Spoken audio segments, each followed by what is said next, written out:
안녕하세요. TBS 기적의 TV 상담받고 대학가자 아나운서 정현주입니다. 네, 안녕하세요. 하나고등학교 교사 전경원입니다. 네, 올겨울에 동장군의 기세가 정말 드셉니다. 아주 너무너무 춥다는 말 계속해서 입에 달고 사는데요. 그래도 그 어떤 추위도 우리 학생들의 올겨울 굳은 결심을 이기지는 못할 것 같은데요. 자, 저희 TBS 기적의 TV 상담받고 대학가자에서도 겨울방학을 맞은 우리 예비 수험생들의 든든한 지원군이 되기 위해서 어제부터 겨울방학 특집으로 함께하고 있습니다. 오는 1월 18일까지 영역별 공부법 그리고 논술 또 우리 학부모를 위한 자녀교육 특강까지 준비하고 있으니까요. 굳은 결심하시고 올겨울 맞고 있는 우리 수험생들 저희 프로그램과 함께 하시면서 든든하게 올 겨울 계획 잘 세워보셨으면 좋겠습니다. 네, 오늘은 2014학년도 수능에서 가장 큰 변화를 가져오는 과목 중에 하나죠. 영어 과목입니다. 그래서 겨울방학 2014 수능 정복 영어를 주제로 해서 최고의 선생님과 함께 하겠습니다. 네, 자, 그럼 오늘 국내 최고의 영어 선생님 두 분을 모셨는데요. 먼저 멋진 목소리와 카리스마로 외국어의 본좌로 불리시는 분이시죠. 윤정호 선생님과 함께합니다. 안녕하세요. 안녕하십니까, 윤정호입니다. 역전을 꿈꾸고 계십니까? 제가 자그마한 도움을 드리겠습니다. 네. 또 한 분의 영어 전문가를 소개해드리겠습니다. 영어 구원 프로젝트의 대가라고 불리고 있습니다. 전홍철 선생님 모셨습니다. 안녕하십니까? 네, 새해 첫 인사드리겠습니다. 반갑습니다. 제 전홍철 선생님입니다. 네. 자, 오늘 이 두 분 선생님 모시고 영어 영역 어떻게 공부하면 좋을지 좀 가닥을 잡아볼 수 있었으면 좋겠습니다. 확 바뀌는 2014 영어 입시에 대한 불안감 오늘 두 분 선생님께서 해결해 주실 거라고 생각이 되는데요. 자, 저희 TBS 기적의 TV 상담받고 대학가자에서는 이렇게 영역별 공부법뿐만 아니라 이제 본격적으로 우리 예비 수험생들을 대상으로 2014학년도 수시 상담도 진행을 하려고 합니다. 수시 상담 접수 어떻게 하면 되는지 선생님께서 좀 알려주시죠. 네, 2014학년도 수시 상담은 지금부터 신청하시면 됩니다. 상담 접수는요, 전화 02에 311번에 5441번부터 2번으로 문의를 해주시면 되고요. 홈페이지를 통해서도 신청 가능하니 많은 신청 부탁드립니다. 네, 저희 TBS 기적의 TV 상담받고 대학가자는 케이블 TV 그리고 지상파 DMB 또 CJ 헬로비전 등을 통해서 다양한 방법을 통해서 함께 하실 수가 있으니까요. 겨울방학 특집으로 마련한 이 시간 놓치지 마셨으면 합니다. 자, 그럼 저희 TBS 기적의 TV 상담받고 대학가자 영역별 공부법 영어 먼저 윤정호 선생님께서 겨울방학 역전 영어 공부법 주제로 함께하겠습니다. 뉴스, 생활 정보가 가득한 TBS TV. TBS TV는 케이블 TV와 IPTV, 지상파 DMB TV, TBS 교통정보 앱 외에도 서울 지하철 객실내 TV나 PDP TV, 또 인터넷을 통해서도 만날 수 있습니다. 기분 좋은 방송 TBS TV를 지금 바로 경험하세요.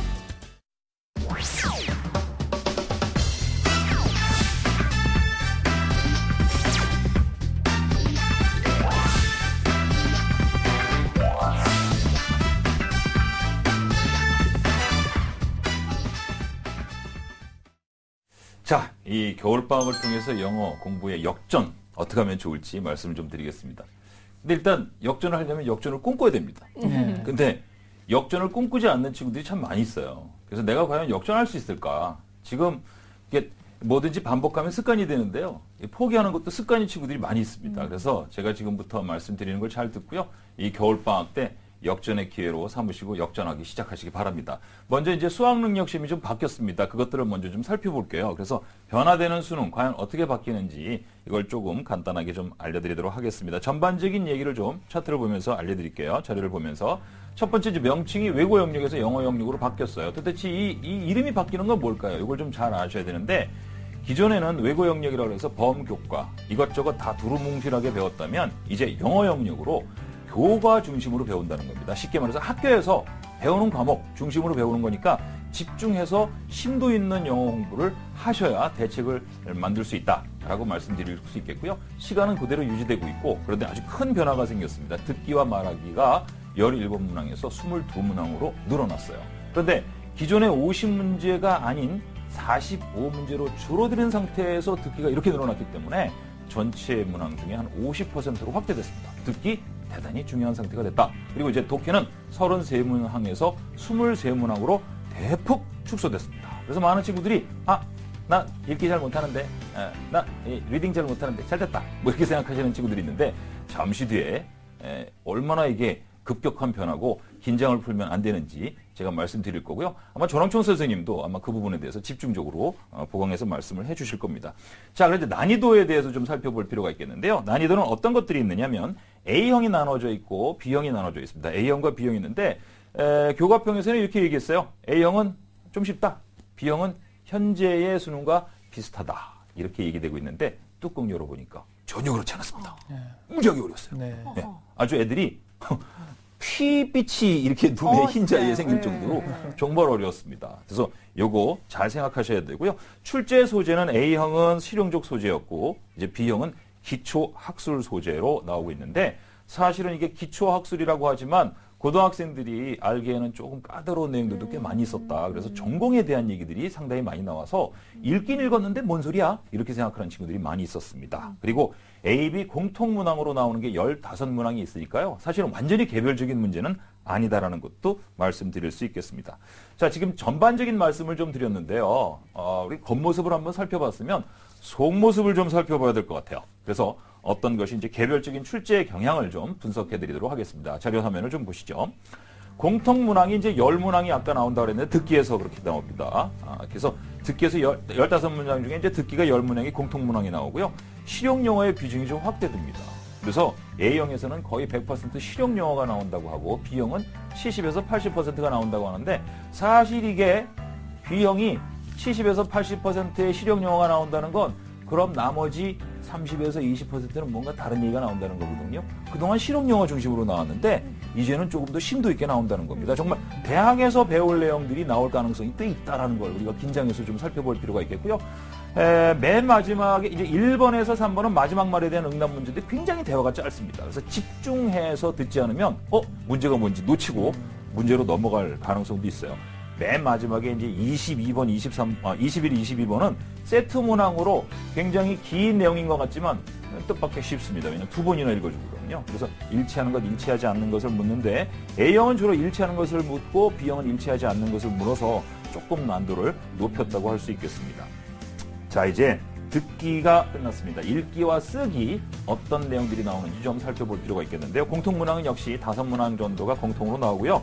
이 공통문항의 경우에 같은 문항에 대해서 A형에서는 3점을 줍니다. 왜냐하면 이 A형은 조금 쉽게 낸다고 생각하고 있기 때문에. 근데 B형에서는 같은 문제인데도 2점의 배점을 주고 있다 정도를 살펴볼 수가 있겠습니다. 자, 이렇게 해서 이제 우리가 겉을 한번 살펴봤는데요. 정말 심화 내용을 한번 살펴보도록 하겠습니다. 앞서서 2014 수능의 전반적인 내용을 살펴봤는데 그럼 심화 내용은 어떻게 달라졌을까? 먼저 듣기와 말하기에서 난도가 유지된다. 그래서 많은 친구들이 이제 듣기 쉬워요. 이렇게 생각하는 친구들이 많습니다. 지금 공부 잘하는 친구들은 더욱 그래요. 근데 22문제로 늘어났다는 건 이 집중도가 굉장히 많이 요구된다는 거거든요. 중간에 하다가 지칠 수 있어요. 그리고 자기도 모르게 이제 안드로메다로 정신줄을 놓고 있다가 어떡하지? 그럴 수 있습니다. 집중도가 얼마나 중요한가. 그래서 집중력 훈련을 여러분이 많이 하셔야 되겠고요. 그다음에 이제 읽기 쓰기에서는 독해 문항수가 줄면서 이제 10문제가 줄었거든요. 그러면 10문제나 준 이 문제를 가지고 변별력을 만들어내야 됩니다.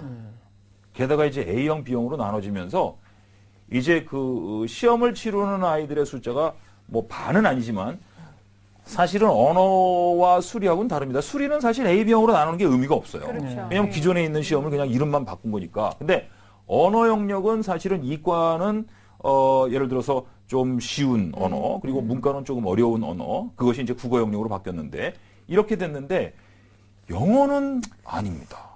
모두 다 어려운 시험을 요구하고 있어요. 게다가 예체능계조차도 B형을 요구하는 학교도 있고 또 B형을 치르면 성적을 더 높여준다.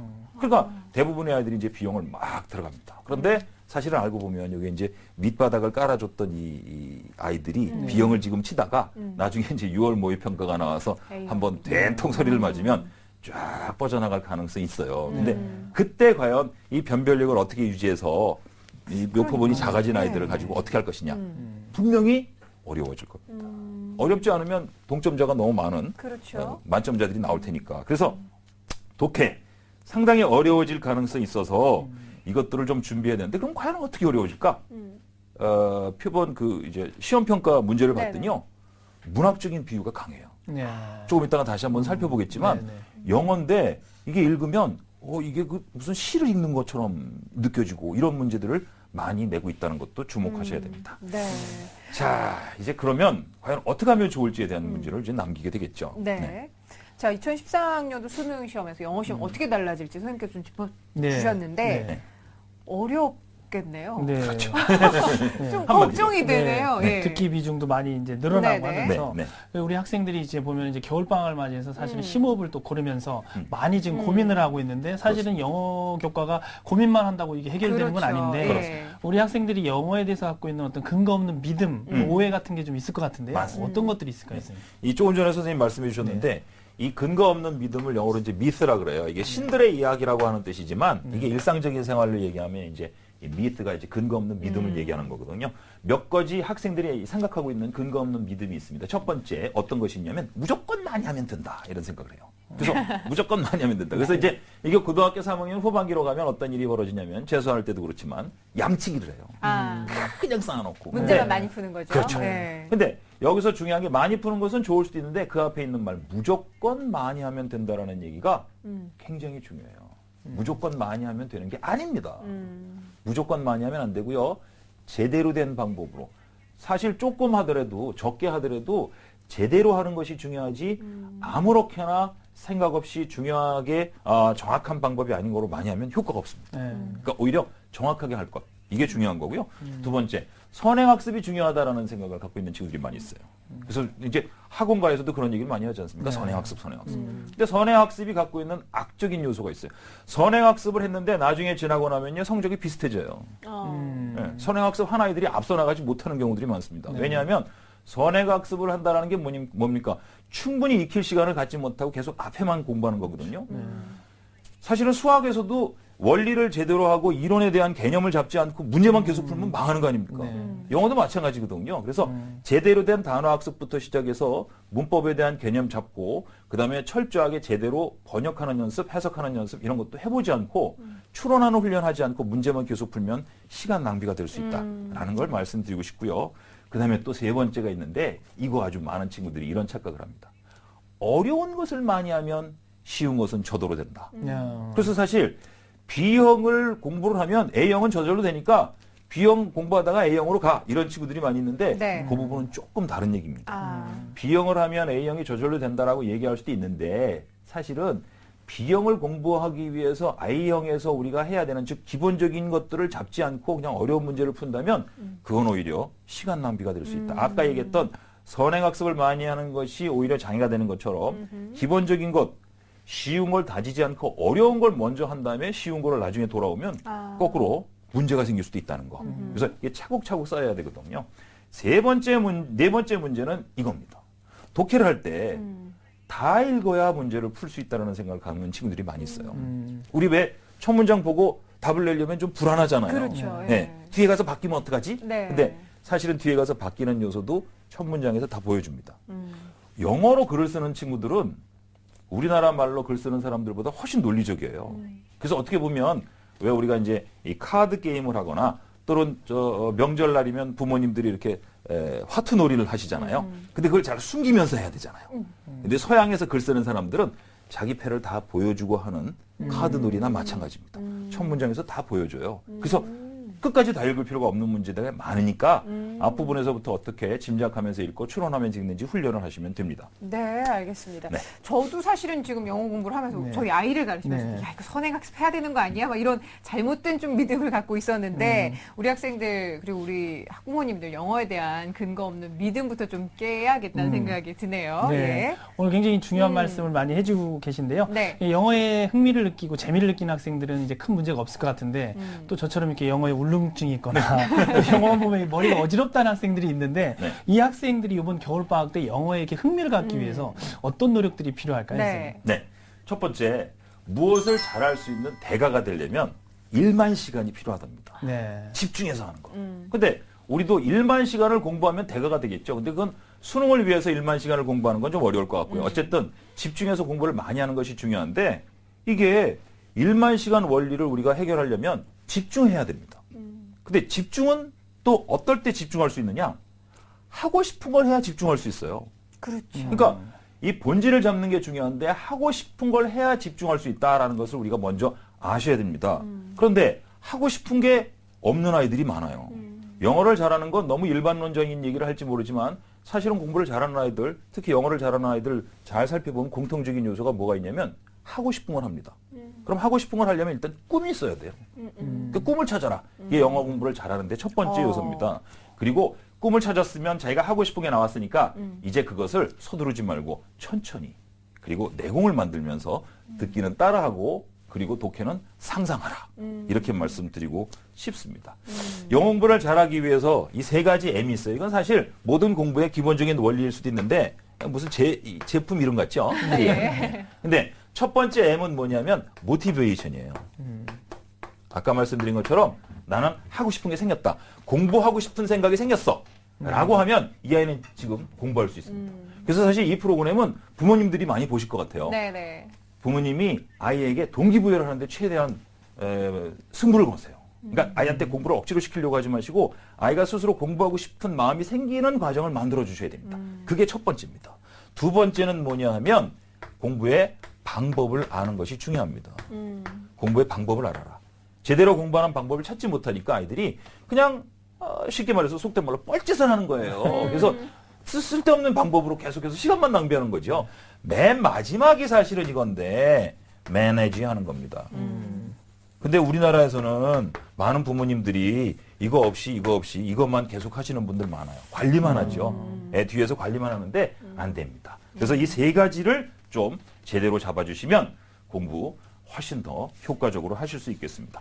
자, 하나의 예를 들어서 이제 시험 평가에 나왔던 건데요. 이 문제 어떻게 풀면 좋은지 한 가지 문제를 풀어보면서 근거를 한번 잡아드리도록 하겠습니다. 보시죠. 요게 이제 이런 문제가 나왔어요. There is a long and honorable history of procrastination 이랬어요. procrastination이라는 게 과연 뭐냐? 이게 어려워요. 그렇죠? procrastination 들어본 적 없는 친구들이 많이 있을 겁니다. 그런데 길고 명예로운 역사가 있는데 procrastination의 역사가 있다. 뭘까 이게? 일단 모르면 X를 치고요. To suggest 제안하고 있는데 that many ideas and decisions 많은 아이디어와 생각들이 may well improve 좋아진대요. if 그 다음 나오는 단어가 우리에게 근거를 제시합니다. postpone. 그래서 postpone 하면 된다는 얘기예요. 그럼 postpone 하면 그럼 postpone이라는 단어를 알면 procrastination이 나오는 거죠. postpone은 연기하는 겁니다. 뒤로 미루는 거예요. 그럼 좋은 아이디어나 결정은 좀 미루면 결정될 수 있고 개선될 수 있다. 그러니까 procrastination은 바로 미루는 겁니다. 그럼 우리가 생각할 때 미루는 건 좋지 않잖아요. 오늘 할 일을 내일로 미루지 마라. 그런 것만 배웠는데 그럼 첫 문장에서 이게 지금 반전이고 역설이 나오는 겁니다. 길고 오래된 멋진 역사가 있는데 그렇게 되면 미루면 된다. 그래서 그 다음 빈칸 보니까 빈칸이 can be assassin 그랬어요. assassin of elegance. elegance라는 게 우아함이고 좋은 거거든요. 수학으로 얘기하면 정교함이에요. 근데 assassin이라고 하는 것은 암살자입니다. 아까 제가 말씀드렸죠. 문학적인 비유가 강해요. 네. 빈칸은 바로 우아함의 암살자다. 뭐 이렇게 나왔거든요. 그럼 이걸 보고 암살자가 왜 갑자기 나왔지? 뭘 죽는 거지? 뭐가 누가 죽나 봐? 이렇게 생각하면 안 된다는 거죠. 비유적인 표현으로 이 빈칸이 엘레강스 우아함을 또는 정교함을 죽이는 것이다. 없애는 것이다. 나쁘게 망치는 것이다. 그렇다면 아까 미루는 것이 좋은 거라고 그랬잖아요. 포스트폰 하는 것은 아주 좋은 거다라고 했으니까 빈칸에 뭐가 있을까? 선택지를 한번 쭉 볼까요? hurry. 서두름은 우아함을 죽이게 된다. 이게 답인 거죠. 아주 쉽게 나온 거거든요. 그럼 과연 이런 문제를 해결하려면 아까 제가 말씀드렸잖아요. 첫 문장을 잘 보고도 답을 낼 수 있다. 모든 문장을 다 읽어야 되는 게 아니다. 논리적인 글을 쭉 얘기하는데 중요한 건 뭐냐? 내공을 키워야 됩니다. 어휘 잘 알아야 되고 네. 정확하게 해석할 수 있어야 되고 상상할 수 있어야 되고 게다가 중요한 건 자신감입니다. 내가 본 지금 이 문제가 이 문장 가지고도 상대방 이 글 쓴 사람의 의견을 내가 명확하게 파악할 수 있다. 이런 자신감. 이 자신감을 여러분이 키우시면 됩니다. 네, 알겠습니다. 자, 윤정호 선생님께서 2014학년도 수능 영어에서 바뀌는 부분이 무엇인지 전반적으로 짚어주셨고, 그리고 구체적으로 또 어떤 변화가 있는지에 대한 말씀까지 해주셨고, 네. 또 비단 영어 공부뿐만 아니라 앞으로 공부를 해나가는 데서도 네. 굉장히 또 중요한 말씀 많이 해주셨는데, 우리 예비 수험생들 이번 겨울방학을 통해서 좀 자신감을 가지고 영어 공부도 그렇고 다른 공부에도 좀 임하실 수 있었으면 좋겠습니다. 네. 잠시 후에는 전홍철 선생님의 특강이 준비되어 있으니까 계속 주목해 주시기 주시고요. 다시 한번 윤종호 선생님의 핵심 강의를 한번 짚어보도록 하겠습니다. 자, 먼저 2014학년도 수능 영어의 전반적인 변화 내용을 좀 짚어보겠습니다. 명칭은 외국어 영역에서 영어 영역으로 변화가 되고요. 시간은 현 수능과 같이 70분이 유지가 됩니다. 문항수는 총 45문항 가운데 듣기와 말하기 영역이 22문항으로 전체 문항의 50%로 확대됩니다. 독해 부분은 23문항적으로 축소가 되지만 소인말로는 좀 심도가 깊어질 가능성이 높다는 말씀을 하시네요. 난이도는 A형은 현 수능보다 쉽고 B형은 현 수능과 비슷하다곤 하나 또 역시 심도가 깊어질 것이란 말씀해 주시고 계셨고요. 출제하는 소재는 A형은 실용적인 소재, B형은 기초 학술적인 소재로 역시 약간 어렵게 출제가 될 것 같습니다. A, B 공통 문항은 총 45문항 가운데 15문항입니다. 네, 이번에는 2014학년도 수능 영어 개별적인 출제 경향을 한번 분석해 보겠습니다. 듣기와 말하기 영역에서는요, 공통문항이 10문항이 출제가 되고요. 실용 영어의 비중이 확대된다는 점, 그래서 A형은 100%, B형은 70에서 80%가 출제된다. 1번에서 3번 마지막 말에 대한 응답 문제의 대화 내용이 아주 짧다는 점 때문에 즉각적인 발화 능력을 평가하는 것이 목적으로 출제가 된다는 점, 그리고 21번에서 22번의 세트 문항을 제외하고는 신유형이 없다는 점, 그리고 A형은 주로 일치하는 것, B형은 주로 일치하지 않는 것을 고르라고 하여 난이도에 차이를 둔다는 점. 자, 그리고 읽기와 쓰기 영역에서의 변화는요, 공통문항은 5문항인데 공통문항의 경우 같은 문항에 대해 A형에서는 3점 배점을 두고 있고요, B형에서는 2점 배점을 주고 있다는 점을 인식할 필요가 있을 것 같습니다. 네, 겨울방학 특집으로 함께하고 있습니다. 기적의 TV 상담받고 대학 가자. 오늘 영역별 공부법 영어에 대한 이야기 살펴보고 있는데요. 선생님들 말씀도 좋지만 또 우리 바로 직전에 수능을 치른 선배의 이야기를 들어보는 것도 우리 예비 수험생들에게 큰 도움이 될 것 같은데 오늘 공신들의 공부 비법, 영어 공부 어떻게 했는지 선배들의 노하우 함께 들어보시죠. 위풍당당한 발걸음. 외국어 영역 만점을 받고 자신이 원하던 서강대 경제학과에 합격한 오늘의 주인공. 2014학년도 수능 외국어 영역이 영어로 바뀌면서 어떻게 공부해야 되는지 혼란스러워하시거나 겁먹으시는 분들이 좀 많을 텐데요. 제가 제 공부 노하우를 바탕으로 어떻게 공부해야 되는지 알려드리겠습니다. 조주현 군이 전하는 특별한 영어 영역 공부 비법, 지금 시작합니다. 2014학년도 가장 까다로워질 것으로 예상되는 영어 영역. 특히 학생들이 가장 어려워하는 듣기 평가 문제가 늘어나 듣기 연습에 많은 노력을 기울여야 하는데요. 이번 수능 영어에서는 총 문제가 5문제 줄어들었는데 듣기 문제는 오히려 5문제가 늘어났어요. 총 문제의 반 정도를 듣기 문제가 차지하게 된 거죠. 게다가 1점짜리 문제는 없어지고 3점짜리 문제가 눈에 띄게 많아져서 듣기에서 혹시 한두 문제라도 틀리게 되면 좋은 등급을 바랄 수가 없습니다. 그래서 듣기에 더욱 신경을 써야 합니다. 문제를 처음부터 잘 듣지 않으면 정답을 고르기 어려워지는 듣기 평가이기 때문에 잠시라도 딴 생각을 하는 것은 금물이라고 합니다. 듣기의 핵심은 집중력을 잃지 않는 것인데요. 많은 학생들이 듣기 문제를 풀고 남는 시간에 다른 생각을 하다가 다음 문제의 첫 문장을 못 듣고 우왕좌왕해서 문제를 틀리는 경우가 많습니다. 남는 시간에는 다음 문제의 보기를 읽고 문제가 어떻게 나올지 예상해보는 것이 더 도움이 됩니다. 방향 찾기, 돈 계산, 내용 일치, 남녀의 대화 등 다양한 패턴의 문제가 출제되는 듣기 평가. 주연 군은 각 문제마다 해결 방법을 알고 접근하면 풀이하기가 쉽다고 조언합니다.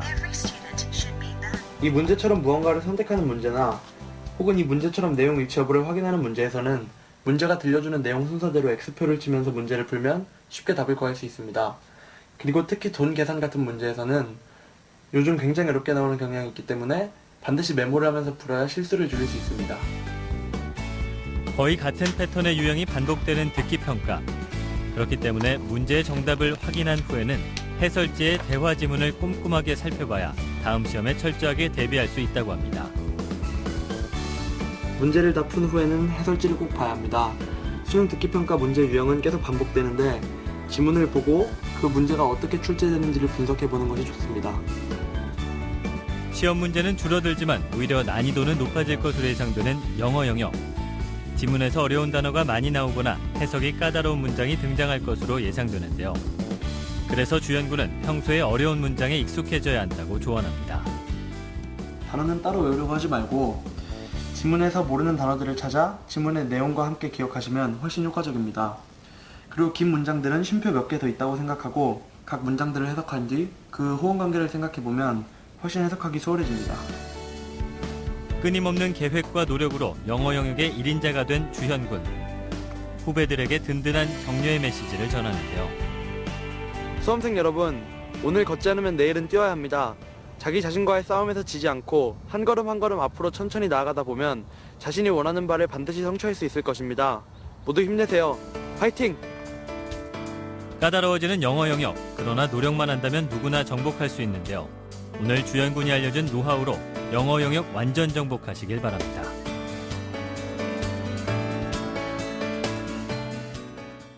이 외국어 영역 만점을 받고 서강대학교 경제학과에 합격한 조주현 학생의 영어 영역의 노하우 잘 봤습니다. 오늘 걷지 않으면 네. 내일 뛰어야 된다는 얘기 아주 인상 깊었습니다. 네, 우리 조주현 학생의 말처럼 꾸준히 열심히 노력한다면 올해 수능에서 이 영어 과목이 어떻게 변경이 네. 돼도 잘 적응할 수 있을 것 같습니다. 자, 내일은 또 수학 영역에 대한 선배들의 조언이 있으니까요. 네. 여러분들 기대해 주시기 바랍니다. 예, 자 이번 순서는요 2014 수능 영어의 진실과 단어 공략법을 주제로 해서 전홍철 선생님께서 특강을 준비하고 계시는데요. 지금부터 확 박히는 2014 수능 영역 겨울방학 대비법 함께 들어보겠습니다.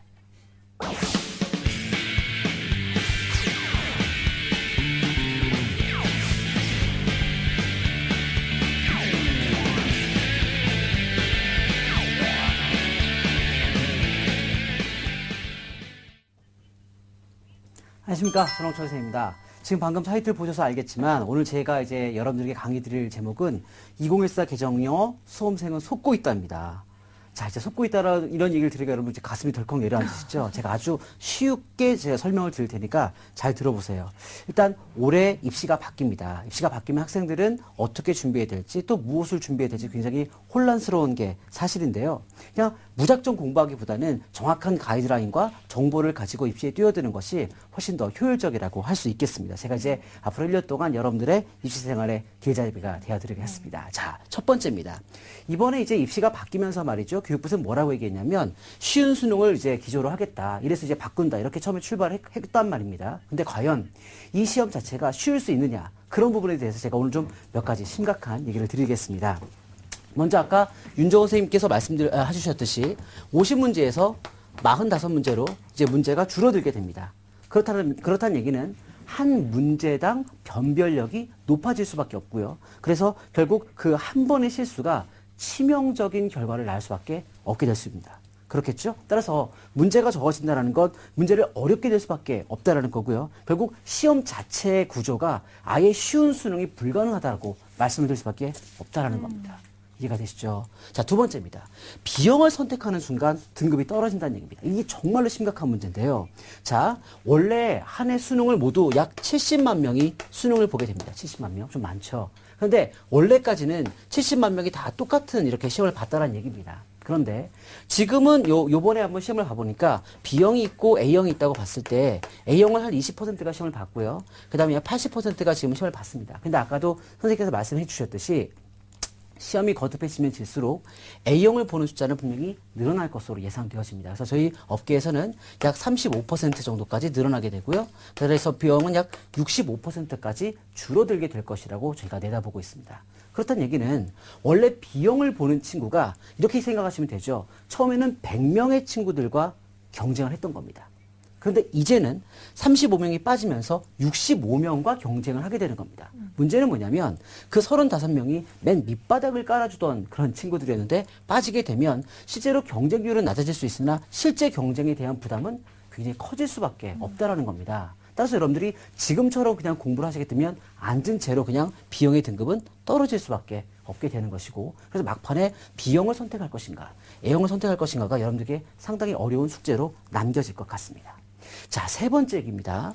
과연 그들의 얘기처럼 공부 부담이 줄어들까요? 하는 이런 부분입니다. 처음 이제 이 입시를 처음에 도입을 할 때 학생들의 부담을 줄여주겠다. 이렇게 얘기를 했는데 과연 부담이 줄어들겠냐 말입니다. 자, 첫 번째 얘기를 들어보세요. 먼저 듣기 얘기를 한번 해보도록 합시다. 듣기가 기존에 17문제였습니다. 근데 아까 얘기했듯이 22문제로 늘어났죠. 자, 이제 우리가 솔직하게 얘기를 해보도록 합시다. 그 전까지 듣기에 대해서 사실 많은 친구들이 그렇게 시간을 많이 할애하지 않았죠. 그래서 웬만큼 점수가 나오는 친구들은 듣기를 거의 이제 다 맞는다고 보았습니다. 그렇죠? 그런데 이제 22문제로 늘어났게 됐습니다. 일단 문항수가 늘어났습니다. 신경을 안 쓸 수가 없죠. 또 아까 우리 선생님께서 잘 설명해 주셨듯이 고난이도 문제가 나오고 유형이 바뀌기 시작했습니다. 그러면 그전까지는 신경을 쓰지 않았던 듣기 영역에 대해서 여러분들은 시간을 투자하셔야 되고 또 많은 공부를 할애하셔야 됩니다. 그럼 공부 부담이 당연히 늘어날 수밖에 없다는 것입니다. 그래서 듣기의 부담이 늘어났다는 것입니다. 자, 듣기 늘어났죠? 두 번째요. 아까 제가 말씀드렸죠. 독해가 어떻게 됐다고요? 문항이 줄어들었습니다. 문항이 줄어들면 한 문제가 가지는 중요성이 늘어났기 때문에 역시 여러분들은 꼼꼼하게 문제를 풀어야 되고 단 한 번의 실수도 여러분들이 용납해서는 안 되는 것입니다. 부담이 늘었겠죠? 세 번째는 여전히 그렇죠. EBS가 반영이 된다는 것입니다. 자, EBS가 반영된다. 그럼 이제 여러분들은 이제 간단하게 이렇게 생각할 수 있어요. 그냥 영어 공부를 열심히 하면 그러면 EBS 문제집을 굳이 풀어보지 않아도 내가 대비가 가능하지 않을까라고 생각하실 수 있겠지만 현실이 그렇지 않다는 겁니다. 지금 이 방송을 보고 있는 친구들이 만약에 재수생이라면 작년에 한번 겪어보셨을 겁니다. 단순히 그냥 영어 공부를 해서 EBS를 이렇게 커버할 수 있는 것이 아니죠.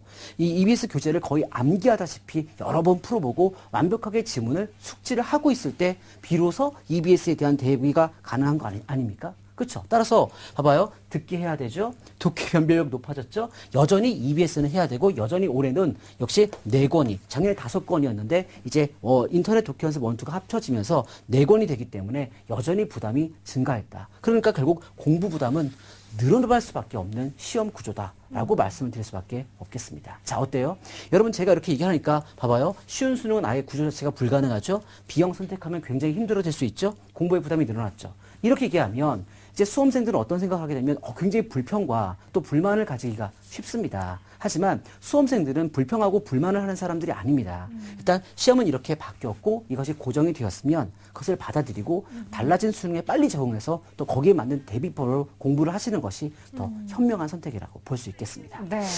야, 전우표 선생님께서 굉장히 현실적인 조언을 해주셨는데요. 2014 수능 영어의 불편한 진실을 말씀을 해주시면서 하지만 불평과 불만을 할 필요는 없지 않을까요? 네. 또 전체적으로 같은 처지니까 변화에 빠르게 적응하는 자가 살아남을 수 있다라는 말씀이 굉장히 현실적으로 다가옵니다. 네. 실상 이제 학생들이 공부하려면 이제 구체적으로 보면 이제 공부 방법에 대해서도 이제 고민을 그렇죠. 하게 되는데요. 가장 기본이 되는 게 영어 공부에서 이제 단어가 될 것 같은데요. 우리 학생들이 겨울방학 동안 이 단어 공부를 할 때 욕심내지 않고 잘 할 수 있는 어떤 방법, 뭐가 있을까요, 선생님? 그렇습니다. 학생들에게 여전히 가장 큰 기본적이고 또 가장 어려운 것이 역시 단어를 암기하는 것이죠. 그리고 여러분들이 단어를 이제 암기할 때 제대로 된 방법으로 외우지 않으시면 여러 가지 이제 낭패를 겪게 되는데요. 제가 이제 어떻게 단어 그리고 무엇을 외워야 하는지 또 어떻게 외워야 하는지에 대한 조언을 좀 해드리도록 하겠습니다. 보통 여러분들이 많이 가지게 되는 이제 고3이 되고 재수생이 되면 여러분들이 구입을 하시게 되는 그런 이제 난이도가 수능이라고 적혀 있는 난이도의 이제 어휘집을 많이 구매를 하십니다. 근데 문제는 뭐냐면 대부분의 어휘집은 이제 3단계가 있어요. 그러니까 중등이라고 되어 있는 중학교 수준의 이제 어휘집이 있고요. 그 다음에 이제 중등 고난도 정도 되는 이제 어휘집이 있고요. 그다음에 여러분들이 많이 갖고 있는 이제 수능편이 있습니다. 제가 요거를 가지고 설명을 해드릴게요. 먼저 6등급부터 9등급 친구들 얘기입니다. 자, 6등급부터 9등급 친구들은 이제 이 친구들이 이 점수가 나오는 건 기본적으로 중등 수준의 어휘조차 구사하지 못하고 있다라고 생각하시면 됩니다. 그러니까 중학교 단어를 모르고 있기 때문에 여러분들이 그 점수가 나오고 있는 것이지요. 근데 이런 친구들이 공부를 해보겠다고 이제 수능편을 가지고 공부를 하게 되면 정말 밑에 가장 기초가 쌓여있지 않기 때문에 아무리 외워도 헷갈리고 또 그 능률이 오르지 않게 되는 것입니다. 따라서 6등급부터 9등급 친구들은 중등, 그러니까 중등, 가장 쉬운 어휘부터 암기를 해서 차근차근 올라가시는 것이 더 좋을 것으로 제가 권하는 바입니다. 두 번째입니다. 자, 4등급에서 한 5등급 친구들은요, 중등 고난도 정도의 어휘부터 먼저 암기하시기 바랍니다. 자, 제가 이제 이렇게 말씀을 드리면, 많은 친구들은 어떤 얘기를 하냐면, 선생님, 제가 그래도 고3입니다. 제가 재수생인데, 제가 어떻게 창피하게 중등이라 중등 고난도 같은 거 이렇게 적혀 있는 걸 제가 들고 다니겠습니까? 라고 얘기하는데, 여러분, 그런 걸 창피해 하시면 안 되는 거예요.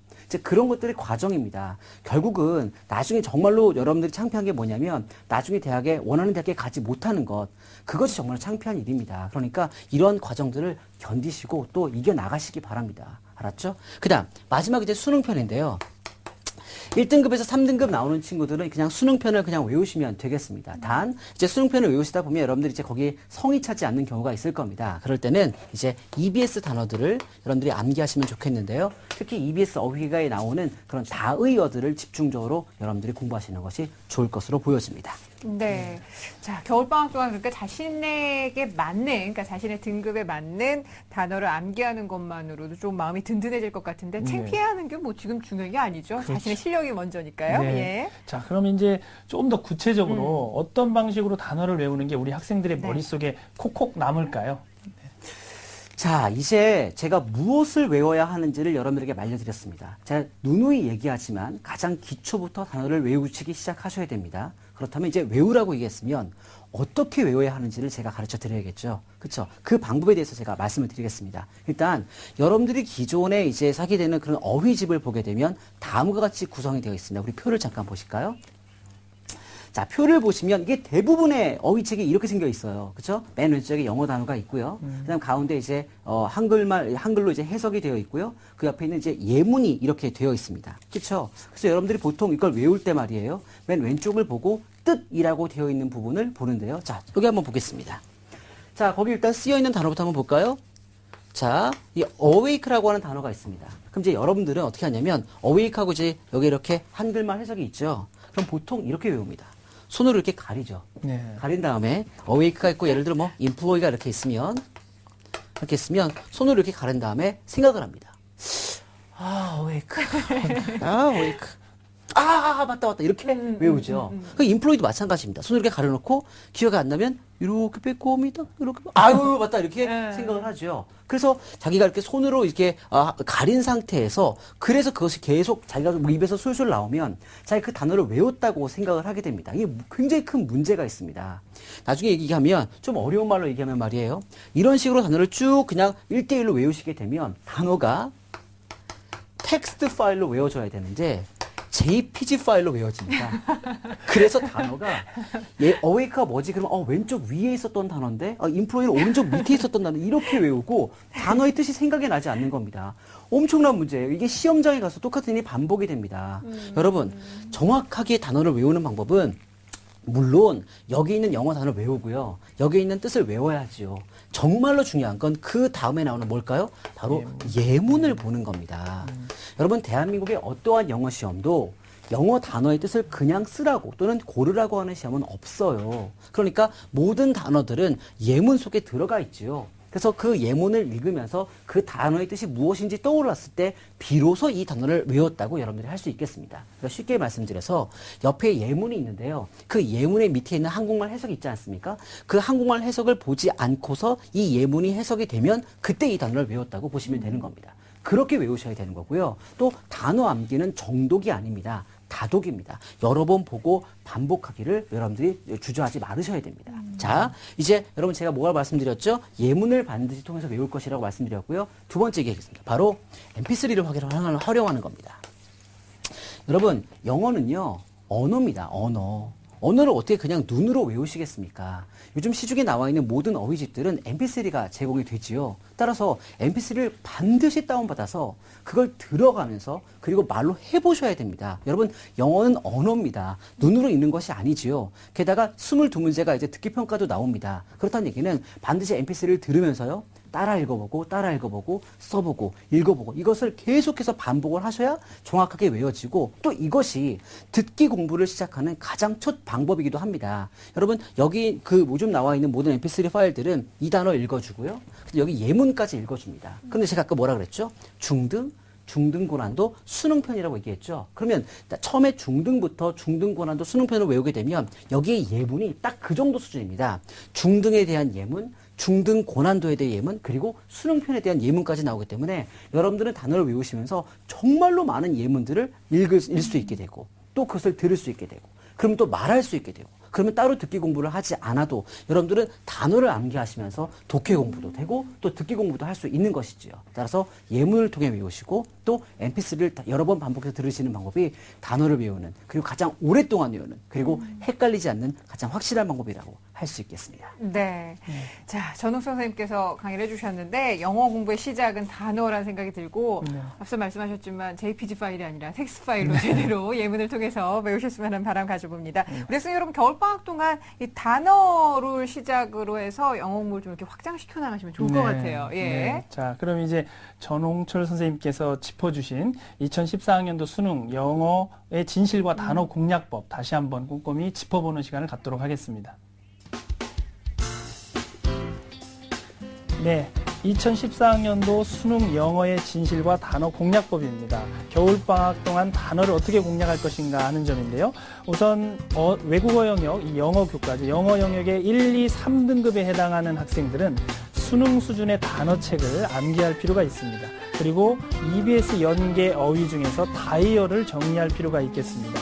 자, 그리고 4등급에서 5등급에 해당하는 학생들이라면요, 중등 고난도 수준의 단어를 암기할 필요가 있을 것 같고요. 6등급에서 9등급에 해당하는 학생들이라면 중등 수준의 단어책을 암기할 필요가 있습니다. 자, 단어를 암기하는 방법 중요한 점을 지적해 주셨습니다. 예문을 통해서 암기하는 것이 가장 효율적인 학습법이라는 점, 그리고 MP3를 반드시 활용해서 암기하는 것이 공부에 도움이 된다는 점을 지적해 주셨습니다.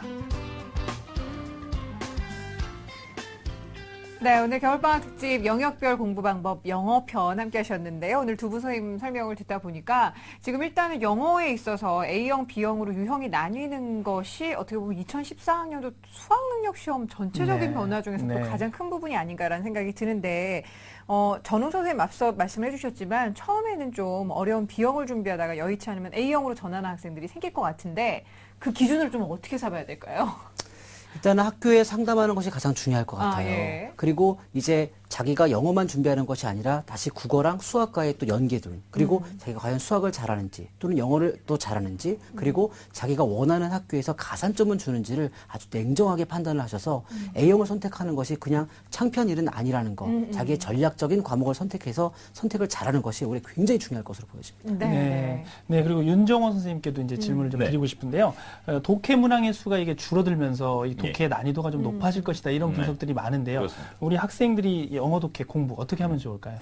아까도 잠깐 말씀드렸지만은 심도 있게 공부를 해야 됩니다. 대충 공부하는 게 아니고 철저하게. 그래서 전홍철 선생님 말씀하신 것처럼 어휘 공부부터가 사실은 시작이고요. 그 어휘를 제대로 원어민들이 어떻게 그 단어를 알고 있는지 영영사전을 통해서 공부하고 예문과 함께 공부하고 발음 제대로 공부하고 그러면서 문장의 구문을 정확하게 해석하고 그것이 나중에 뒤에 가서 어떻게 내용이 전개될지를 추론하는 연습. 빈칸 추론은 지금 23문제로 10문제나 줄었는데 빈칸 추론은 그대로 나오고 있거든요. 추론이 정말 대세입니다. 그래서 추론하는 연습을 집중적으로 하는 것이 중요하겠습니다. 알겠습니다. 자, 그리고 앞서 전홍철 선생님께서 짚어주신 내용 가운데 EBS 교재 정말 열심히 해야 된다 말씀하셨는데 올해 2014학년도의 연계율 예년보다 어떻게 좀 높아질 것으로 예상이 되나요? 어떤가요? 글쎄, 높아질 것 같지는 않습니다. 왜냐하면 문항수가 줄어들었기 때문에 아마 높아지면 굉장히 많은 부분들을 추재해야 되거든요. 따라서 지금 기존에는 한 70%가 반영이 됐다면 올해는 50에서 한 60% 정도로 예상을 하고 있습니다. 네, 알겠습니다. 자, 오늘 겨울방학 2014학년도 수능 정복 영어를 주제로 최고의 선생님 두 분과 함께 해봤는데요. 우리 예비 수험생들 영어에 관해서는 든든한 좀 보약을 드신 것 같은 그런 생각이 들었습니다. 메모하다 혹시 놓치셨다면 다시 보기를 권해드립니다. 자, 오늘 함께해 주신 윤정호 선생님 그리고 전홍철 선생님 감사합니다. 고맙습니다.